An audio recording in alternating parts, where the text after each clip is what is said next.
From AccuWeather.com, this is AccuWeather Daily, a brief host-read article. It's weather news in a nutshell.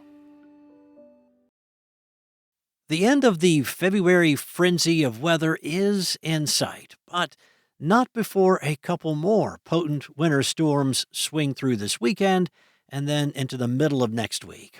AccuWeather meteorologists are warning that the caboose in this storm train could be one of the strongest and most disruptive of the bunch before drier Arctic air reasserts itself. Now, following a midweek storm with heavy snow for the upper Midwest, northern New England, and adjacent areas of Canada that will wrap up today, a new storm will already be in the making for parts of the same zone for the weekend.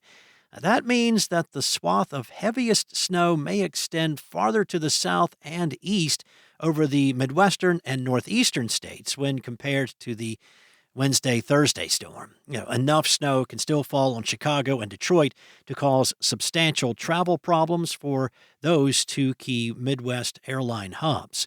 Since the weekend storm will have a bit less Arctic air to work with compared to prior storms in the east, mostly rain is likely to fall over much of the Ohio Valley during this storm. However, as colder air invades during the latter part of the storm this weekend, rain may end as a period of accumulating snow from Kansas City to St. Louis, Indianapolis, Cincinnati, and Pittsburgh. Rain is in the offing for D.C. and Philadelphia, but a combination of rain, snow, and perhaps ice is more likely for New York City and Boston this weekend. This seemingly endless parade of storms will end next week. Often the caboose in a train of storms is the biggest, as it tends to mark a change in the weather pattern. There is the potential for a shift in the track of the storm for the middle of next week, depending on the orientation of the jet stream.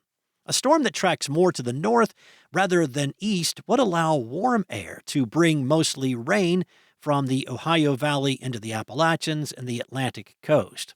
However, a storm track a bit more to the east could mean heavy snow from the Ohio Valley to the central and southern Appalachians and perhaps areas close to the Atlantic coast in New England and the upper mid-Atlantic.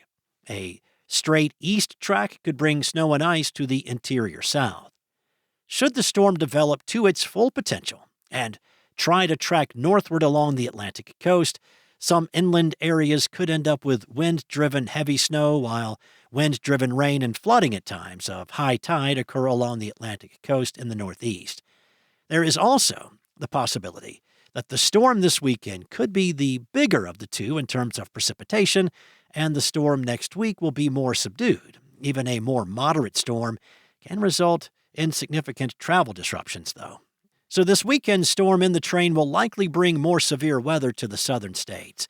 Enough rain may fall to trigger localized urban flooding in portions of the interior southeast, which will have been blasted by multiple rounds of heavy rain from this week to the next.